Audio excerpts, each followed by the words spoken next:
Bien, jóvenes, vamos entonces recalcando un poco las perspectivas que vimos. Primero, vamos a revisar respuestas de lo referente a esta corta ni evaluación, es un recorderis de lo que vimos con anterioridad. Ya, estamos 25, gracias. Bien, jóvenes, entonces vamos a ir revisando. Primera pregunta decía, ¿en qué año se dio la independencia de Guayaquil? Año de la independencia. 1820. 1820, facilito, ¿no es cierto? 2 años previos a la batalla de Pichincha. Gracias a Guayaquil se dio el impulso de la gesta libertaria que devino en lo que es la independencia de todo nuestro territorio. Bien. Provincia revisada en el momento cívico. Santo Domingo de los Áchilas. Santo Domingo de los Santo Áchilas. Domingo de los Áchilas. Por Dios, no Guayas, no Pichincha, Santo Domingo de los Áchilas. Santo Domingo de los Áchilas. ¿Cuál era la bandera de Santo Domingo de los Áchilas? Por si usted no la conoce. La opción 1. Muy bien, la opción 1, no se olvide, ¿no?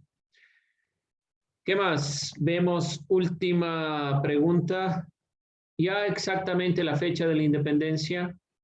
9 de Guayaquil. Ay, 9 de octubre. 9 de octubre. 9 de Guayaquil, bueno, 9 de octubre, no hay problema. 9 de octubre, no se olvide que hay feriado. ¿Por qué será feriado nacional 9 de octubre? Y no, por ejemplo, el 6 de diciembre, fundación de Quito, independencia de Quito. ¿Por qué Guayaquil sí y Quito no? ¿Qué les hacen eso a los quiteños? Qué malos. ¿Por qué Guayaquil sí y Quito no? ¿Qué creen ustedes? Porque en Guayaquil tampoco se celebra lo que se celebra acá en Quito. No, a ver, usted no me comprende. ¿Qué significa que sea una fecha nacional? Es que el 9 de octubre se celebra aquí y donde sea. Que las fiestas de Quito solo se celebran en Quito. En cambio, las de Guayaquil se celebran en todo el Ecuador. ¿Por qué? Ellos no celebrarán lo nuestra, pero ¿por qué nosotros sí la de ellos? A eso me refiero. ¿Alguna idea? ¿Por qué se celebra a nivel nacional? ¿Qué de importante tiene el 9 de octubre de 1820? ¿Qué es lo relevante? Esto es ya una interpretación, lo que les estoy pidiendo. O sea, si usted está buscando en internet, ya, ¿por qué se celebra? Puede que les salga, pero de fondo les pido su interpretación. ¿Por qué será? ¿No? ¿Nadie se le ocurre ninguna idea? ¿No? Hay un elemento importante. La batalla de Pichincha no es la liberación única de la que era la provincia de Quito, el sector o la región de Quito, sino que es el fin de toda la gesta libertaria. Sin la independencia de Guayaquil, probablemente no hubiéramos tenido un impulso tan rápido en 2 años militarmente hacia la batalla de Pichincha. La batalla de Pichincha no es el punto álgido, es decir, no es la única lucha, sino que nosotros recordamos, por ejemplo, independencia propiamente del Ecuador, batalla de Pichincha 1822, 24 de mayo de 1822. Pero, de fondo, ¿qué permitió que se dé esa batalla? La independencia de Guayaquil. Porque si no hubiera sido Guayaquil independiente, no hubiéramos tenido la posibilidad del ingreso del armamento y de generar todo el proceso hacia la culminación en la batalla de Pichincha. ¿Qué quiero decir con esto? Una independencia no es que se dio en un lugar y se acabó y eso era todo, sino que es un proceso y un proceso sumamente complejo en algunos lugares. En nuestro caso fue un proceso que llevó desde el primer grito de independencia hasta 1822. Entonces, no es solo el 24 de mayo, no es solo el 10 de agosto, es todo el proceso desde la independencia de estas regiones hacia la independencia del 24 de mayo. Por eso nosotros la celebramos como fecha nacional, porque es el impulso de la gesta libertaria, además es el reencuentro de los libertadores desde Guayaquil y el camino hacia el 24 de mayo de 1822. Entonces, ese es el punto más importante. Por eso rememoramos. Por eso nosotros sí celebramos la fiesta de independencia de Guayaquil.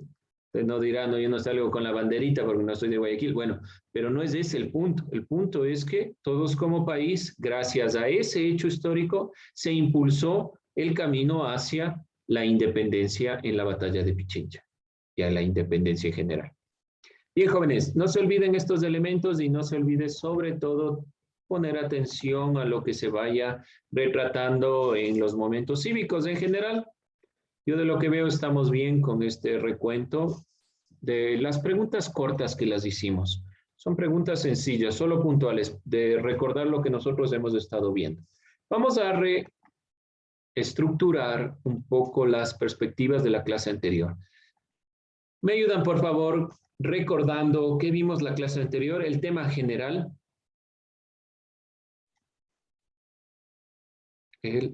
Los.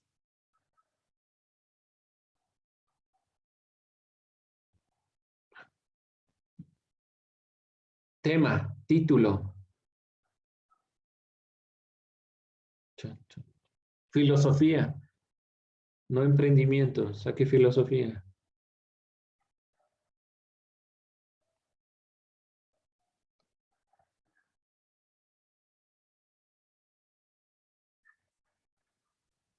Yo pregunto entonces.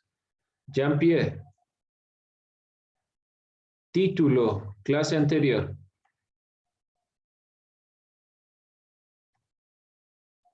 Señor Arias. Jean-Pierre. No traje el cuaderno, no me diga eso, no traje el cuaderno. O sea, No recuerdo. no recuerdo, ¿cómo no recuerdo? ¿Y los temas, los contenidos? Saque sus contenidos. A ver, muestro en la cámara sus contenidos. Debe tener todos los contenidos. Si no, ¿para qué yo mando los contenidos? No son de adorno.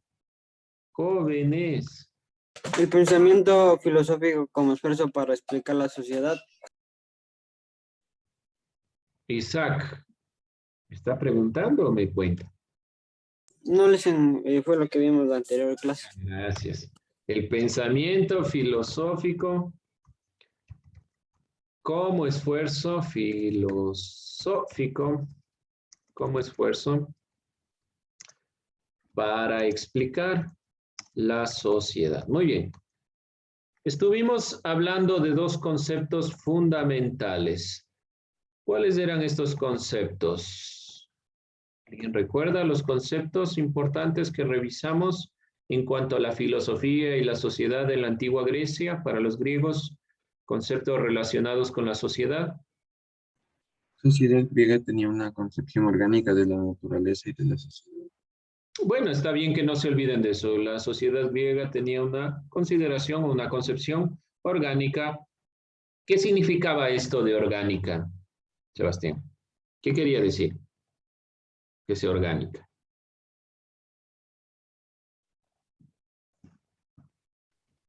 Que comprendía que cada ser ocupaba un lugar específico en el mundo. Ya, muy bien. Cada ser tiene una función en el mundo. Cada ser ocupa un espacio. Ya, muy bien.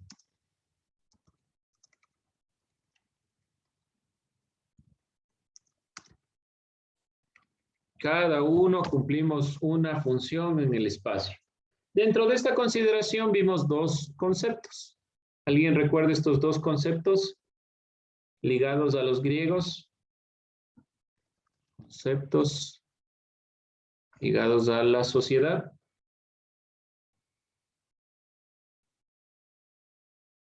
No, vamos a plantearles uno entonces. Arete. Arete y el otro, polis. ¿Qué era el arete? Lo que se pone en la oreja, no. ¿Qué es el arete? Arete. No, Odalis, arete.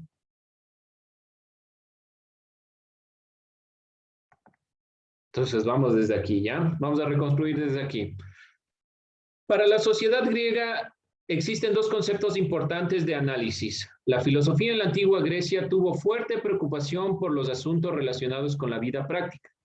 Esto ya lo vimos la clase anterior, pero desde aquí vamos a comenzar nuestro recuento. Subtema. Voy a poner con azul porque si no se me vaya a confundir y creo que es otro tema. Y eso no está en los contenidos, me dice, no. Filosofía y sociedad en la antigua Grecia.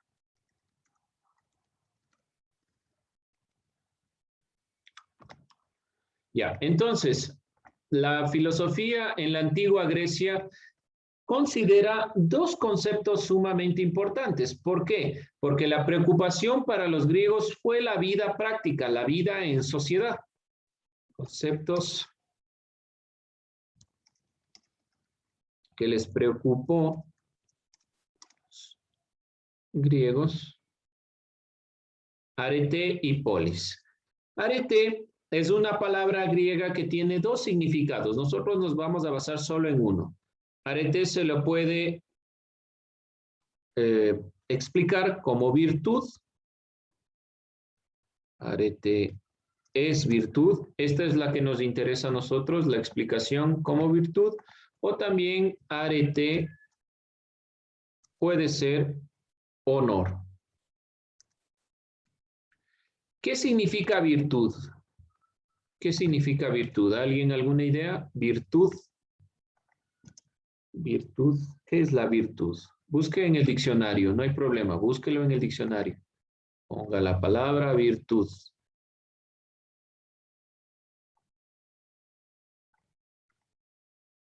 Virtud, virtud. ¿Alguien encontró? Vamos, jóvenes, se nos va el tiempo. Disposición habitual para hacer el bien. Ya, entonces, como dice el diccionario, una disposición, una capacidad que tiene una cosa de producir un determinado efecto positivo, y este efecto positivo lo vamos a sintetizar así. El bien, ¿ya? Con la segunda definición para que sea mucho más claro. Disposición habitual, aquí quiero ustedes que se centren. Habitual. ¿Qué quiere decir habitual? Que usted no nace con esto, no nace virtuoso. Aprende a ser virtuoso y lo genera como hábito. Si usted, por ejemplo, lee unos 15 minutos todos los días, va a llegar un momento en el que usted va a abrir el libro mecánicamente, ya sin reflexionar sobre eso. Simplemente lo hace mecánicamente. Ese es un hábito.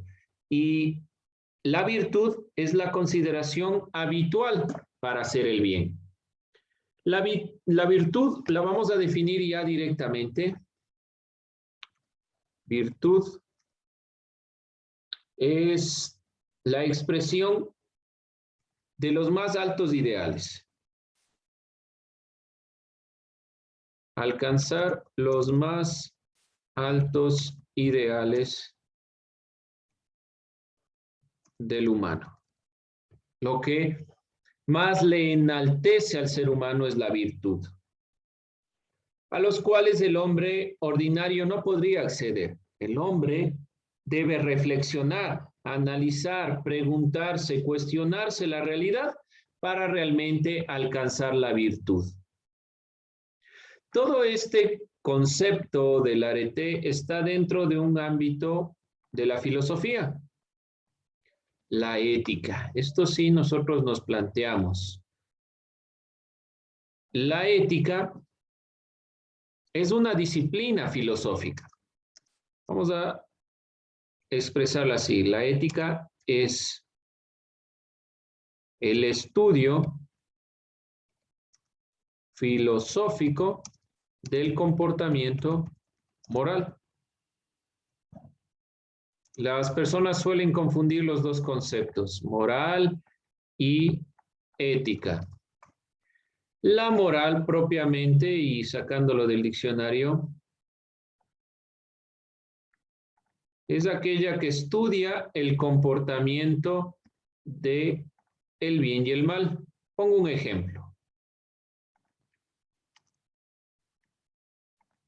Si yo hablo de la justicia, como concepto, estoy hablando desde la ética. Si yo hablo que un estudiante X ha sido justo o injusto, estoy hablando de la moral. Dentro de las explicaciones o de las preocupaciones sobre la ética, sobre esta disciplina de la filosofía que estudia el comportamiento moral, está la preocupación sobre la virtud. Para los griegos la preocupación fue principalmente la virtud en ámbitos éticos. Ellos quisieron saber cómo éramos virtuosos. Y aquí estuvimos planteándonos a un filósofo, a Sócrates. Ya vamos a ver qué nos dice Sócrates sobre la virtud. Mientras tanto, para definir el otro concepto, arete es honor en cuanto el ser humano adquiere el reconocimiento social. Cuando una persona adquiere este reconocimiento social, el arete se va por el lado del honor, pero de todos modos están interrelacionados. ¿Por qué? ¿Cómo alcanzamos reconocimiento social? ¿Qué debemos hacer para que nos reconozcan socialmente? ¿Qué creen ustedes que debemos hacer para alcanzar el reconocimiento social? Cosas que le guste a la gente. Cosas que le guste a la gente. Impresionar a la gente. Impresionar a la gente. Ya, podría ser. Eso es lo que comúnmente nosotros conocemos. Llamar su atención. Exacto, sí, muy bien. O sea, lo que comúnmente nosotros reconocemos como, o entendemos como reconocimiento social, es llamar la atención, es que se llame la atención y que me conozcan. Pero para esa época en los griegos está más relacionado con la perspectiva del sentido de la virtud. ¿Por qué? Porque el reconocimiento social está guiado hacia cumplir los parámetros, y yo estoy llamado a cumplir. Si yo hago las cosas, y nosotros en la actualidad no lo conocemos tan así. Por ejemplo, ustedes les reconocen, les felicitan cuando hacen algo que tenían que hacer. No, difícilmente, ¿no es cierto? O sea, no le van a decir que, bueno, ha hecho la tarea, le ponemos por poco en el pedestal porque ha hecho la tarea. No, simplemente usted ha hecho la tarea y tiene su nota. Pero la idea de arete en cuanto a honor es el reconocimiento porque se han hecho todos los parámetros que debían hacerse. Entonces, aquí está un poco más ligado en este sentido a la virtud. Podemos considerar que no es tanto el llamar la atención, es hacer lo que debemos hacer y será una persona en cuanto a esta perspectiva. No nos vamos a hacer problema con este tema porque no nos interesa para el caso el arete como honor, pero sí el arete como virtud. Vamos a ver qué nos dice Sócrates. ¿Alguien recuerda algo de Sócrates? ¿Qué decía este filósofo? La frase Solo es, sé que nada sé. Ajá. Solo sabe que nada sabe. Bueno, ¿usted o eso dice Sócrates? Eso dice Ah, Sócrates. ya, ok. Solo sé que nada sé, pensé que me estaba diciendo. Ya. Esta frase, ¿qué quiere decir? Solo conoce que el conocimiento no es del todo alcanzable y que siempre tenemos que estar en la búsqueda. Muy bien, ¿qué más recordamos de Sócrates? Vamos a ir viendo en cuanto al concepto arete. ¿Cuál es la virtud para Sócrates?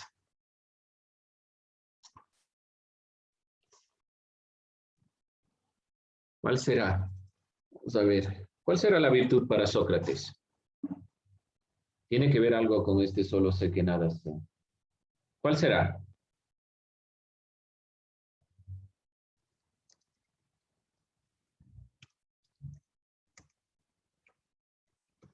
Vamos a poner una perspectiva. Para Sócrates, cada objeto, cada cosa tiene sus propiedades características. Bueno, eso es evidente. El momento que cumple esa condición para la cual está llamada a ser, entonces en ese momento es virtuoso. Ejemplo, ¿para qué sirven los zapatos?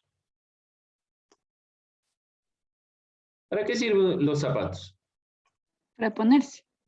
Para ponerse, perfecto, para que sean calzados.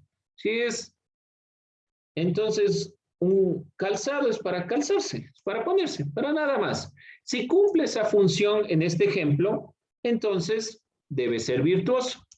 Obviamente es un ejemplo, no me va a decir qué virtuosos mis zapatos porque me han calzado bien. No, es un ejemplo para entender cuál será la condición o